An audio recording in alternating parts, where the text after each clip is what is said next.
ಮೋಹನ ಅಂತ ಒಬ್ಬ ಪ್ರೊಡಕ್ಷನ್ ಮಾಡಿದ್ದ. ಬಹುಶಃ ಅವನು ಅವಾಗವಾಗ ಹೇಳಿಸ್ಕೊಳ್ತಾ ಇದ್ದ. ಹೇಳಿ ಭಾಳ ಚೆನ್ನಾಗಿ ನಂಬುತ್ತೇನೆ.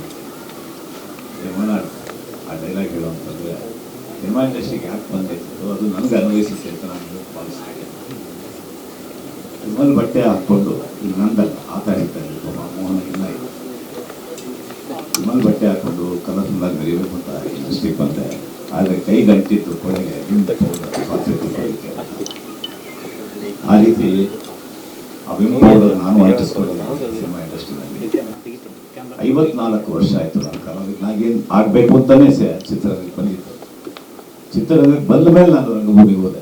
ಎಲ್ಲರೂ ರಂಗಭೂಮಿಯಿಂದ ಸ್ಪ್ರಿಂಗ್ ಆಗಿ ಜಿಗಿದು ಚಿತ್ರರಂಗಕ್ಕೆ ಬರ್ತಾರೆ ಅಥವಾ ಕಿರುತೆರೆಗೆ ಹೋಗ್ತಾರೆ. ಇಲ್ಲ, ನಾನು ಚಿತ್ರರಂಗಕ್ಕೆ ಬಂದು ಸುಮಾರು ಒಂದು 10 ವರ್ಷ ಆದಮೇಲೆ ರಂಗಭೂಮಿಯಲ್ಲಿ ಕಾಲಿಟ್ಟೆ. ಅಲ್ಲಿನೂ ಹೆಸರು ಮಾಡಿದೆ ಅಂತ ಅನ್ಕೊಳ್ತೀನಿ.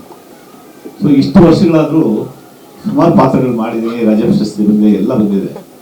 ಅದೇ ನನಗೆ ಮಾಡಿದ್ದೀನಿ, ಕ್ಯಾರೆಕ್ಟ್ರು ತುಂಬ ಚೆನ್ನಾಗಿದೆ, ನನಗೆ ಹೊಂದ್ತಾ ಇದೆ, ನಾನು ಮಾಡಿದ್ದೀನಿ ಜೀವನದಲ್ಲಿ ನಾನು ಪಾತ್ರ ಪಡೆದಿರಲಿಲ್ಲ. ಬಹುಶಃ ಭಟ್ರಿಗೆ ಮಣಿನಲ್ಲೂ ನಾನು ಆ್ಯಕ್ಟ್ ಮಾಡಲಿಲ್ಲ. ನಾನು ಮಾಡಬೇಕು ಅಂದಿದ್ದ ಪಾತ್ರ ಅನಿವಾರ್ಯ ಕಾರಣಕ್ಕೆ ಬೇರೆಯವ್ರು ಮಾಡಿದ್ರು. ಸೊ ನಾನು ಪಾತ್ರ ಮಾಡಲ್ಲ ಅಂತ ಅಂದ್ಕೊಂಡಾಗ ಇನ್ನೊಬ್ಬ ಕಲಾವಿದರು ಕೈ ಕೊಟ್ಟರು. ಆ ಕಲಾವಿದರು ದೊಡ್ಡ ಕಲಾವಿದರು. ಆ ಪಾತ್ರ ನನ್ನ ಕೈಯಲ್ಲಿ ಇನ್ಸ್ಪೆಕ್ಟರ್ ಪಾತ್ರ ಮಾಡಿಸೋದು. ಆ ಪಾತ್ರ ಆ ಸಿನಿಮಾ ಎಷ್ಟು ಮಟ್ಟಿಗೆ ಜನಗಳ ನೆನಪಲ್ಲಿ ಉಳಿದೆ ಅಂತ ನಿಮಗೆ ಗೊತ್ತು. ಅದಾದಮೇಲೆ ಒಂದು ಪಾತ್ರ ನನಗೋಸ್ಕರ ಮಾಡಿ ಅಂತ ಹೇಳೋದಕ್ಕೆ ಭಟ್ರಿಗೆ 20 ವರ್ಷ ಬೇಕಾಯಿತು. ಅದೇ 20 ವರ್ಷ ರಾಮನಾರಾಯಣ್ ನನ್ನನ್ನು ನೋಡಿ ಒಂದು ಪಾತ್ರ ಪಡ್ಕೋಬೇಕಾಯಿತು. ಯಾಕೆಂದರೆ ರಾಮನಾರಾಯಣ್ ನಾನೊಬ್ಬ ಸ್ಟುಡಿಯೋ ಮಾಲೀಕನಾಗಿ, ಅವರ ನಿರ್ದೇಶಕರಾಗಿ ಅವರಿಗೆಲ್ಲ ಸಿನಿಮಾಗಳು ಪೋಸ್ಟ್ ಪ್ರೊಡಕ್ಷನ್ ನನ್ನ ಸ್ಟುಡಿಯೋನಲ್ಲಿ ಆಗ್ತಾಯಿತ್ತು. ಸುಮಾರು ಜಗಳ ಆಡ್ತಾ ಇದ್ವಿ, ಕಿತ್ತಾಡ್ತಾ ಇದ್ವಿ. ಈ ಶೂಟಿಂಗಲ್ಲೂ ಕಿತ್ತಾಡಿದ್ವಿ. ಅದು ಒಂದು ಪ್ರಾಡಕ್ಟು ಚೆನ್ನಾಗಿ ಬರಬೇಕು ಅಂತ ಅಷ್ಟೇ, ಬೇರೆ ಇನ್ನೇನು ಅವ್ರದ್ದು ಸಾಕ್ತಾ ಇದೆ, ನನ್ನದು ಸಾಕ್ತಾ ಇದೆ. ಸೊ ಹೀಗೆ ಸುಮಾರು 20 ವರ್ಷಗಳಾದ್ಮೇಲೆ ನನ್ನ ಮೇಲೆ ಭರವಸೆ ಇಟ್ಟು ಒಂದು ಪಾತ್ರ ಕೊಟ್ಟಿದ್ದಾರೆ. ಆ ಪಾತ್ರ ನಾನಾದರೂ ಸರಿ ತೂಗಿಸಿದ್ದೀನಿ ಅಂತ ನನಗನ್ಸುತ್ತೆ. ಅದನ್ನು ಅವರಿಬ್ಬರು ಹೇಳಬೇಕು. ಇನ್ನು ಮುಂದಿದ್ದು ಪುರದಲ್ಲಿ ಕೀಳವರು ಯಾರೂ ಗೊತ್ತಿಲ್ಲ ಈ ಹಾಡು. ಸೊ ಈ ಥರ ಒಂದು ಒಳ್ಳೆ ಟೈಟಲ್ ಇಟ್ಕೊಂಡು ಈಗ ತಾನೇ ಅದು ವೆರಿ ಗುಡ್ ಟೈಟ್ಲ್ ಸಾಂಗ್ ಬಂದಿದ್ದಾರೆ, ತುಂಬ ಚೆನ್ನಾಗಿದೆ. ಸೊ ಡ್ಯೂಯೆಟ್ ಸಾಂಗ್ ಅದಕ್ಕಿಂತ ತುಂಬ ಚೆನ್ನಾಗಿದೆ. ಒಂದರ ಮೇಲೆ ಒಂದು ಕಾಂಪಿಟೇಷನ್, ಯಾವ್ದು ಚೆನ್ನಾಗಿದೆ ಯಾವ್ದು ಚೆನ್ನಾಗಿದೆ ಅಂತ ಹೇಳೋದಿಲ್ಲ.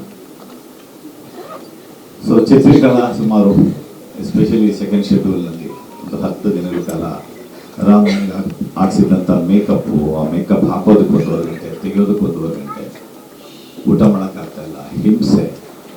ಆ ಹಿಂಸೆ ಎಲ್ಲ ಈಗ ಸ್ಕ್ರೀನ್ ಮೇಲೆ ನೋಡಿದಾಗ ಖುಷಿಯಾಗಿ ಬದಲಾವಣೆ ಆಗುತ್ತೆ. ಸೊ ಈ ರೀತಿ ಪಾತ್ರಗಳು ಬಂದಾಗ ಕಲಾವಿದ,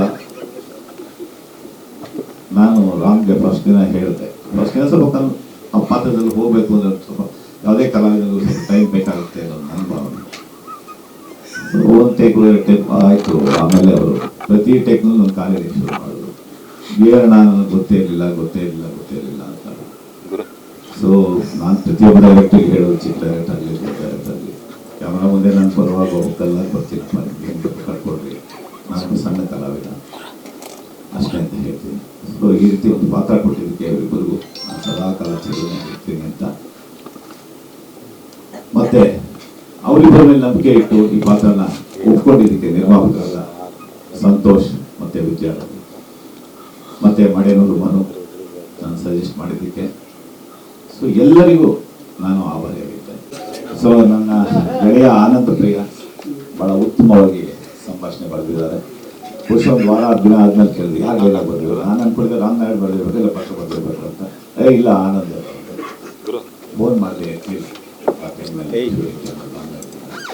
ಸೊ ತುಂಬ ಚೆನ್ನಾಗಿ ಹೇಳಿದ್ರು.